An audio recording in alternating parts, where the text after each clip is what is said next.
have. I'm not sure where else for people that may not, be able to see it. So we are recording. If someone jumps in, I might try to backtrack just a little bit to catch them up. I am Miss James, and we have Miss King, future Miss Ellis, in about a month, a Yes, little more than a month. yes, She's gonna be ma'am. getting married. So when you come back to school in August, she's not gonna be Miss King. She's gonna be Miss Yes, Ellis. yes. All right. So this is our. Congratulations. Thank All right. you. That is so sweet. I'm so excited. So this is our move up night. This is just telling you just a little bit of what to expect coming into first grade. First, we're going to show you our teachers. We have Miss Joyner. She's not here. She's out of town. Then that's me, Miss James. And then we have Miss King, soon to be Miss Ellis. Those are all three of the first grade teachers. We all teach all the subjects, um, reading, math, science, and social studies. Okay, this is our typical day this year. Of course, we don't know what next year's going to be like, but this is normally they come in, they arrive, they do their morning work. They either do it in a journal or reading, math or reading journal.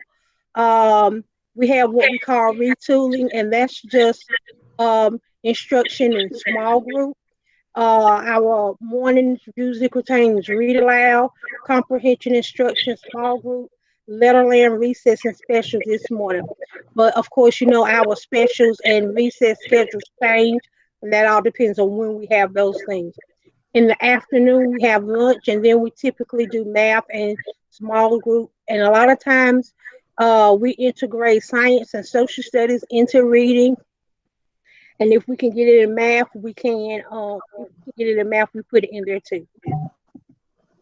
Okay. Um, how can I help as a parent at home? I've learned these years ago from a parent, like from a veteran teacher.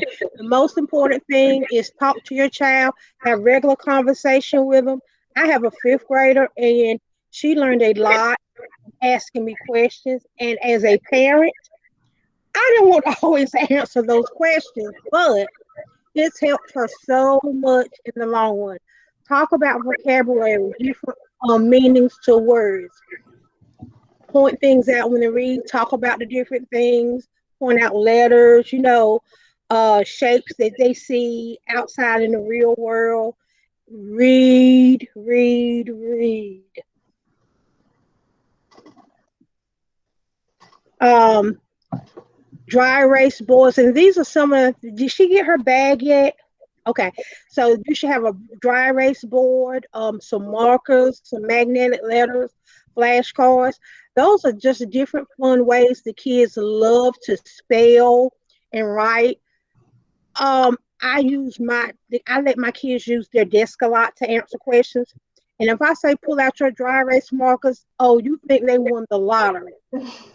We're doing the same thing that we would do on paper and pencil, but because it's the dry erase, It's so they're fun. ready.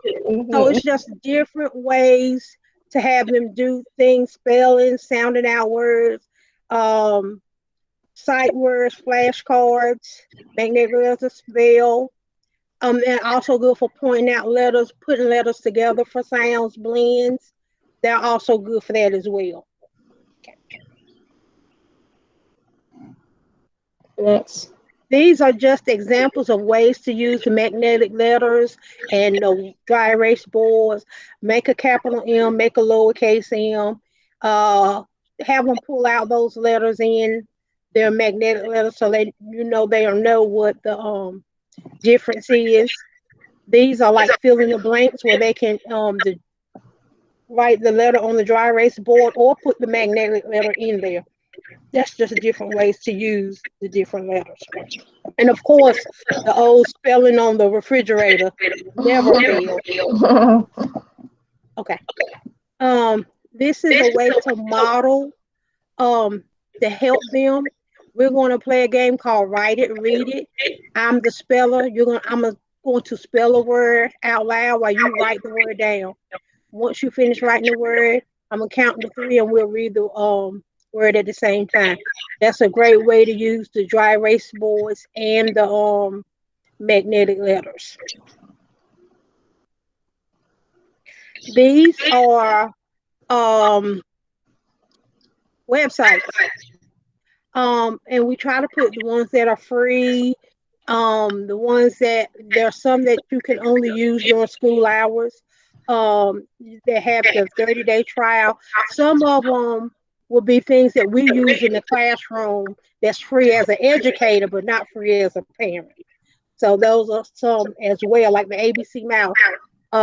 It's free to an educator, but a parent will have to pay for it.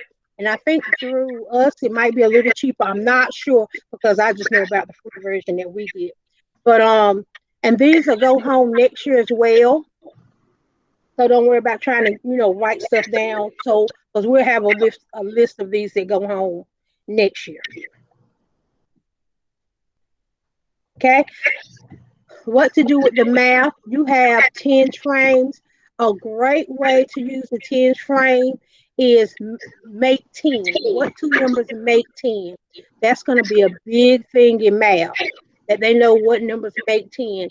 Like you might use 5 red dots and 5 blue dots, so they'll know 5 and 5 make 10. 8 red dots and 2 blue dots. That's a great way. You should have gotten a row of cubes. I'm not sure how many came in there. That's a good way for them to show the make 10 and counting and adding and subtracting.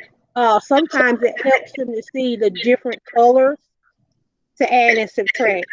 You should have gotten addition and subtraction flashcards just to make it quick. They should be able to know their adding and subtraction of 10, like 8 plus 2 is 10. 8 take away 2 is 6. So that's just what the flashcards are for. Okay. How can I help at home? When they're doing math, half the kids work their problems out. I can't express that enough. I've been in first grade for 6 years now, 6, 7 years now. And our county and state test, they have to work it out. If they don't work it out, they count some of it wrong. Because they want to see that the kids know how they got the answer and not just guess it. So that's always a good thing to draw it out. Have them practice counting and writing to 150. That's the number they have to get to in first grade is 150. And just start from any number. Don't just start from 1 and count to 150. Like you can start at 55 and tell me what's the next 5 numbers. They should be able to tell you 56, 57, 58, 59, 60. So you can start at any number up to 150, and they should be able to count from there. Another thing we cover is analog and digital clocks, but in first grade, we only do half hour and hour. Learning the different hands, the hour hand and the minute hand. A big thing that they do not get is that the hour hand moves. They think it stays there. So kind of let them see that the hour hand moves. Another good thing is ordering from longest to tallest. Shortest to tallest, longest to shortest, stuff like that. Put things beside. Okay, what's the longest? What's the shortest? Or even have them order it themselves. Okay, you put it in order from longest to shortest. Measuring objects without a ruler. A lot of people think, okay, if you say measure, they want to get out the ruler with the inches and the centimeters and all that. In first grade, we don't even touch. We don't touch a ruler. They have to measure things with cubes, paper clips, just different objects, so they can kind of see that you can kind of get an estimate without using a ruler. These are just a few of the free math websites. And like I said again, you'll get a list of websites at the beginning of the year that they can do at home, because these are some that I use in the classroom as well. Okay, and now we're going to go over science and social studies, and we're just going to kind of go over what it looks like in our class and then the different subjects and material that we cover. And so the way we do science and social studies is we teach them about 4 to 4.5 weeks at a time. And so it's split within each 9 weeks. And so we'll start the first 4 weeks or so, we'll do science. And then the last 4 weeks or so, we'll do social studies, or, just depending on which one we start with. And then down here is the different material that we learn about. And so in social studies, we're really big on learning about the community and community helpers. And so we also use that in the classroom a lot, because I know I treat my classroom like a community, and we have classroom jobs and things like that. So incorporating that also helps students learn about a community. Our classroom is our community, and how I can help my community and be responsible. And then also in that, we learn about things like national holidays. What are they? Why do we celebrate them? We learn about goods and services and wants and needs. Then we learn about maps and tools, which all of this stuff is really fun to me to learn about. But we learn about like how to use a legend, how to use a map key. They learn the compass roads and the cardinal directions. And we will be the ones to teach your kids. I always say never eat soggy waffles. So if you have me, hopefully forever your child will remember never eat soggy waffles, because that's the one I use.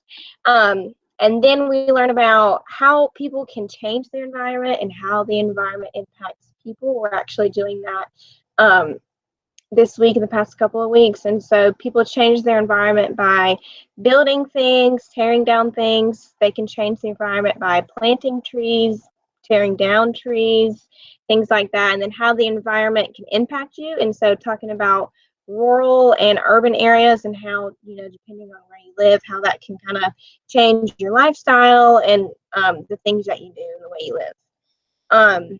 Going to science, we learn about the differences between day and night, which is just, the moon rises and the sun comes up, and how that goes in a cycle. We learn about forces and motions, which is just pushing and pulls. This is a really big thing. And so it's basically like, this is a push and this is a pull. And we learn about all the different ways something can be pushed or something can be pulled. Then we learn about types of rock and the rock cycles. We learn about the 3 types of rocks and how they can all turn into one another throughout what we call the rock cycle.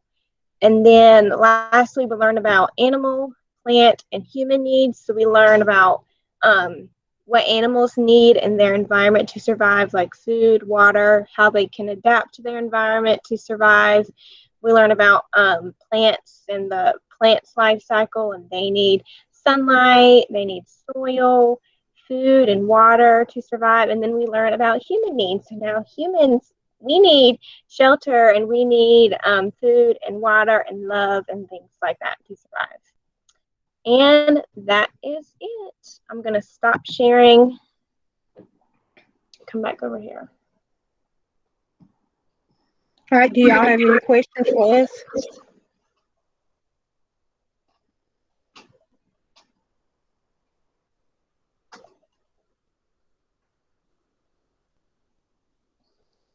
Okay. Good. If you think of one, you see us in the hall every morning, so you can ask for your. Oh, do you need rock samples? We love doing that. We're looking at rock samples. So yeah, if she's got some, would love to. I've got a whole kit at Spate. I was gonna send it over. Oh yeah, that would be awesome. Honestly, that'd be awesome when we get to that. Yeah. Okay. Because we don't do rock cycle anymore. It got taken out of our curriculum. So we have like all these kits at Spate, and I'm like, what are we gonna do with all this? So yeah, that would really be really helpful. They can, see it, manipulate it, and see what they all look like. What's your question?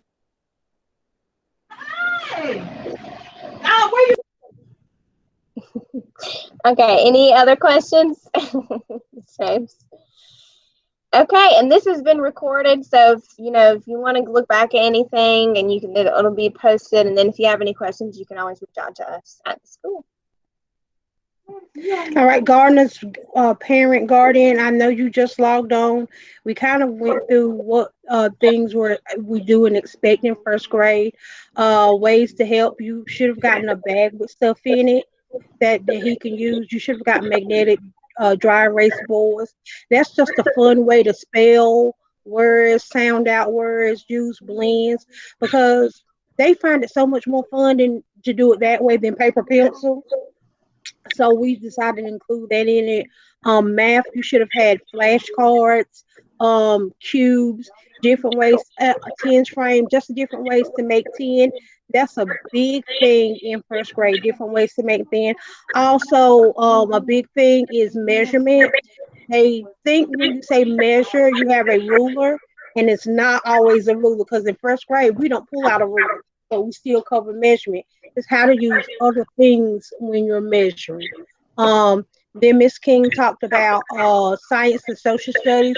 We actually do science and social studies. Half the 9 weeks we cover science, the other half we cover social studies. We do push and pull, rocks, maps.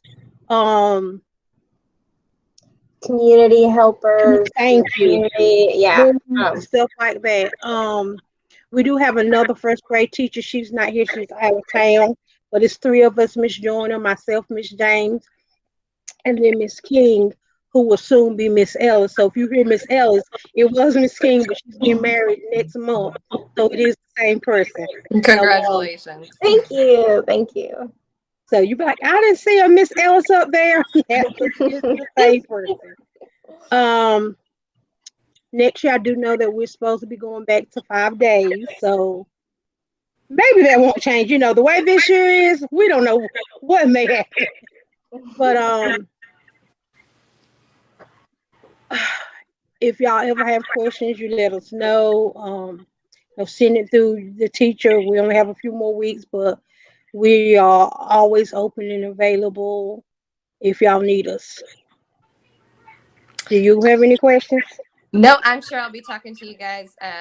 Gardner has a 504 and he's autistic and he's really fun, but I have like a packet of things to share with y'all about his awesome abilities and quirks and everything. So whenever we get assigned, we'll be in touch for sure. Awesome.